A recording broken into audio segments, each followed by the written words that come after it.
चलिए बढ़ेंगे आगे। वहीं आपको बता दें कि दरअसल आपको तस्वीरें कुछ दिखाते हैं। ये तस्वीरें देखकर आपके रोंगटे खड़े हो जाएंगे। जहां देखने में भी डर लग रहा है, वहां पर लोग नदी पार करके अपने आशियाने तक पहुंच रहे हैं। दरअसल ये तस्वीरें जो हैं वो जिला सिरमौर के गिरिपार क्षेत्र की हैं, जहां पर आज भी लोग मूलभूत सुविधाओं के लिए तरस रहे हैं। ये तस्वीरें हम आपको दिखा रहे हैं जिला सिरमौर की। क्षेत्र के लोगों ने एक वीडियो वायरल किया है, जिसमें कि उन्होंने कहा है कि वीडियो ग्राम पंचायत कोटा पाप के हरलोक का है, जहां पर लोगों को बरसात के मौसम में मुश्किलों का सामना करना पड़ रहा है। स्थानीय लोगों का कहना है कि 3 साल हो गए पुल को गिरकर, अभी तक कोई दूसरा पुल यहां नहीं बना। संवाददाता रॉबिन हमारे साथ इस बीच जुड़ गए हैं ज्यादा जानकारी के साथ। रॉबिन, स्थिति यहाँ पर यह है कि लोग अपनी जान जोखिम में डालकर इस नदी को पार कर रहे हैं, लेकिन ऐसी स्थिति क्यों अब तक पुल का निर्माण नहीं हो पाया है?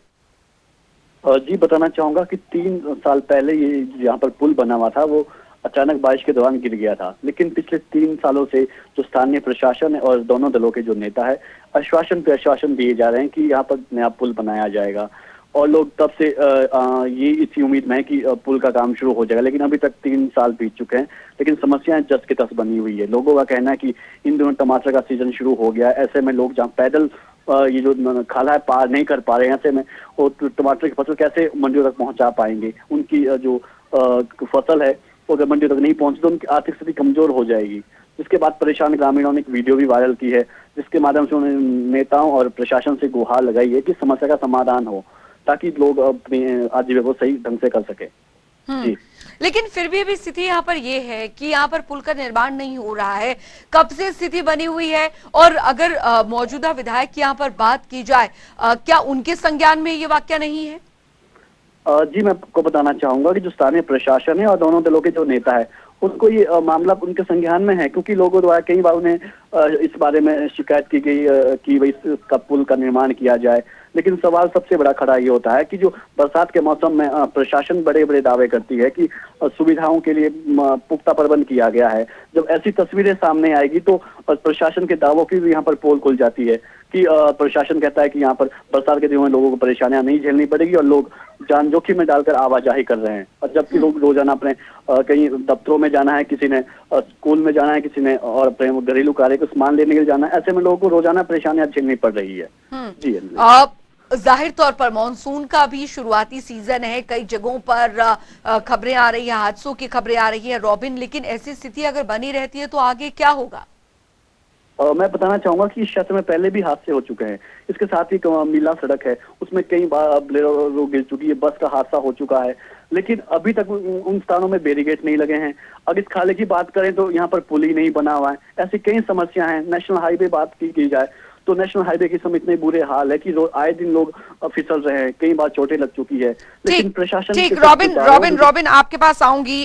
वरिष्ठ पत्रकार रमेश सिंघटा जी हमारे साथ इस बीच जुड़ गए हैं। स्वागत है सर आपका रमेश जी। और सवाल यहाँ पर यह है कि ऐसी स्थिति अगर जगह जगह हिमाचल में बनी हुई है, जिस विकास की बातें की जा रही है, जिस विकास के दावे किए जा रहे हैं, वो तो फिर सिफर ही नजर आ रहे हैं इन तस्वीरों को देखकर। जी बिल्कुल, आपका सबसे पहले तो आपका बहुत आभार, आपने वक्त दिया और इस मुद्दे को एक बहुत त्वरित मुद्दा आपने उठाया है और ये जनता से जुड़ा हुआ मुद्दा है। स्पैन का शायद ये मुद्दा है, क्योंकि लोगों की दुश्वारियां बहुत ज्यादा बढ़ गई है। अभी बरसात की चूंकि अभी शुरुआत ही हुई है, तो मैं खुद भी एक हाटी हूँ, उसी इलाके से आता हूँ गिरिपार से। जहाँ तक आपने विकास का सवाल उठाया है, विकास ये तो एक वानगी भर है। यहाँ पे आप देख सकते हैं बहुत सारे लोग ये दावे करते हैं कि वहाँ अब जरूरत नहीं है, विकास बहुत ज्यादा हो चुका है। एक विकास एक निरंतर, मेरा ऐसा मानना है कि विकास एक निरंतर प्रक्रिया है। सरकारें आती और जाती रहती है, लेकिन विकास लगातार होता रहना चाहिए। जो गति उसकी रहनी थी वो होनी चाहिए। और ये चूंकि मामला ये जिला विधानसभा का क्षेत्र का है और यहाँ के जो स्थानीय विधायक है वो अपना पक्ष ज्यादा हर्षवर्धन जी ज्यादा मजबूती के साथ रख सकते हैं। क्या कारण रहे होंगे?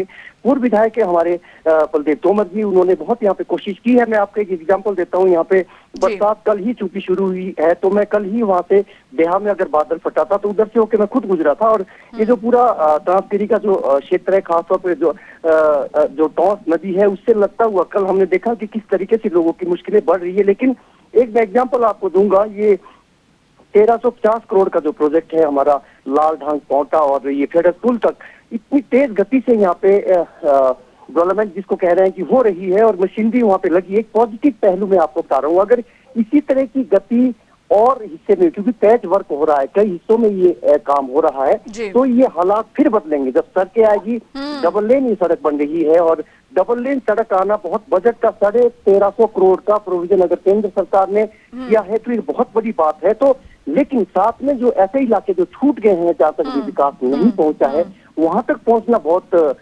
जरूरी है। और एक आम आदमी तक, जिसकी आम आदमी के नाम पे कोई भी सरकार हो, किसी भी राजनीतिक दल की हो, वो कहती है कि आम आदमी का विकास होना चाहिए, हम आम आदमी की सरकार है, लेकिन आम आदमी की यहाँ से लगता पता ग्राउंड रियलिटी।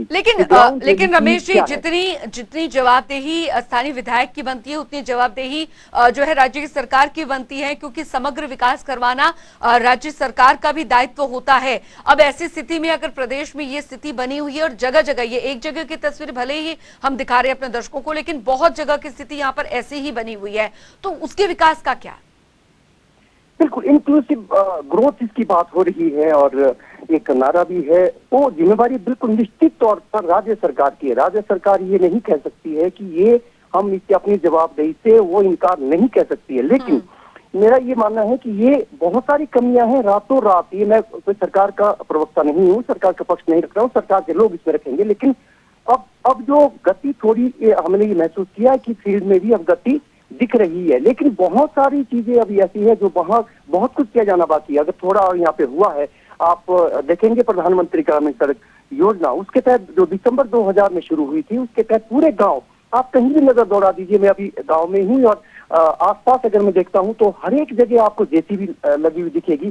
तो एक बड़ा परिवर्तन हमारी आर्थिकी में आया है, तो उसमें बड़ा रोल है हमारा PMGSY का योजना का। और जहां तक ये नहीं पहुंच पाई है, वहां भी कोशिश ये की जा रही है कि ये अब इसका और अलग अगले चरण में अब ये प्रवेश कर गई है। अब तो इसमें जो क्वालिटी पे इसका जोर है कि अब, क्योंकि अब रोड तो लगभग ये हर एक गांव जुड़ गए हैं, जो रह गए हैं वहां के लिए DPR प्रोसेस में और ये तमाम चीजें हैं। कोई भी इलाका, जो आपने सवाल उठाया, बड़ा वाजिब सवाल है, कोई भी इलाका विकास की राह से वहां तक पहुंचनी चाहिए, विकास उस तक पहुंचना चाहिए। कोई गांव अछूता नहीं रहना चाहिए। जो हिमाचल प्रदेश में 18,000 से अधिक जो गांव है और जो गिरिपार हमारे जहाँ की 3 लाख आबादी है, जिसका मुद्दा हम आप लोग के माध्यम से हम आभारी भी है जो उठा रहे हैं। हम यही तो हम कह रहे हैं कि हम यहाँ की परिस्थितियां बिल्कुल अलग है, इसलिए हमें ये जनजातीय क्षेत्र का दर्जा मिलना चाहिए। ये सबसे बड़ा आधार है। इसमें बोलने की जरूरत ही नहीं। आपका पूरा वीडियो आप दिखाइएगा और दिखा भी आप रहे हैं, तो हम यही आधार हम ले रहे हैं कि जो बड़ी विडम्बना है, नाम तो हमारा सिरमौर है, लेकिन देश के जो सबसे पिछड़े हुए इलाके, मैंने लिटरेसी मूवमेंट में भी काम किया है, मैंने चंबा में काम किया है और सिरमौर में भी काम किया है। लिटरेसी की रेट अगर हिमाचल प्रदेश में सबसे कम थी तो चंबा में जिले में थी और सिरमौर जिले में थी। अभियान चलाया लोगों की, इसमें डेवलपमेंट में लोगों की भागीदारी होनी बहुत जरूरी है। हम बहुत ज्यादा सरकारों के ऊपर, किसी की सरकारों डिपेंडेंट हो जाते हैं। जब तक लोगों की इन्वॉल्वमेंट नहीं होगी, लोग इन मुद्दों को नहीं उठाएंगे। एक अवेयरनेस लोगों में आई है, जो आप देख भी रहे होंगे जब से लेकर हमने हाथी मूवमेंट चलाया है, और हमें पूरा उम्मीद है कि केंद्र सरकार हमें एक बहुत जल्द ही बड़ी एक राहत देगी। इसके माध्यम से एक एक इशू हम उठाएंगे। जो डेवलपमेंट का इशू है वो भी एक बहुत बड़ा इशू है, हमारे तक नहीं पहुंचा है विकास, हम ये कह रहे हैं। और ये हमारा जो कहना है ये पुख्ता करता है, जिससे कि वीडियो है, अब सोशल मीडिया है और अब पहुंच है सोशल आम आदमी, अब आम आदमी तक जो है सूचना का अधिकार है। वो कोई वीडियो डाल के उससे एक ये आया कि चीजें सामने आ रही है। ऐसा नहीं है कि एकदम पहले ऐसी चीजें नहीं थी, लेकिन पहले हाईलाइट नहीं होती थी, हम तक नहीं पहुंचती थी, आप तक नहीं पहुंचती थी, सरकार तक नहीं पहुंचती थी, सरकारी तंत्र तक नहीं पहुंचती थी। दिल्ली या शिमला तो बहुत दूर है। जब आप देखेंगे कि तहसील हेडक्वार्टर है, वहां तक भी एक बहुत सारे ऐसे अभी भी गांव है। मैं तो हमारा पानी, हमारी रिसोर्सेज, हमारा टॉन्स नदी का पानी, यहाँ की वीडियो लगभग उसी रीजन का ही है, टॉन्स नदी। यहाँ का पानी हम उनके खिलाफ नहीं है, राजस्थान तक जा रहा है।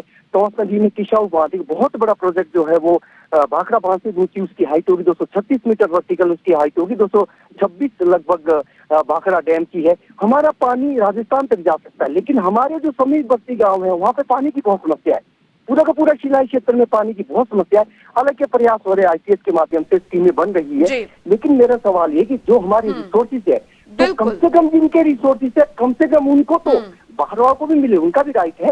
लेकिन जी। पहला अधिकार स्थानीय लोगों का है, बिल्कुल। उनके लिए पेयजल बिल्कुल स्थानीय पेयजल लोगों की का योजना पहला है। अधिकार है और जाहिर तौर पर इस तरीके से जान जोखिम में डालकर लोग वहां पर जी रहे हैं, हैरानी की बात है 21वीं सदी में। और समाज सेवी जो है नाथूराम जी वो हमारे साथ जुड़ गए हैं। सर स्वागत है और आपका, और साथ ही सवाल यहाँ पर यह है कि स्थिति यहाँ पर ऐसी क्यों है और क्या वजह है, क्या इसके बारे में स्थानीय विधायक से नहीं कहा गया, या इसके लिए यहाँ पर पुल के निर्माण के लिए मांग यहाँ पर की गई है लेकिन अभी तक पूरी नहीं हुई है?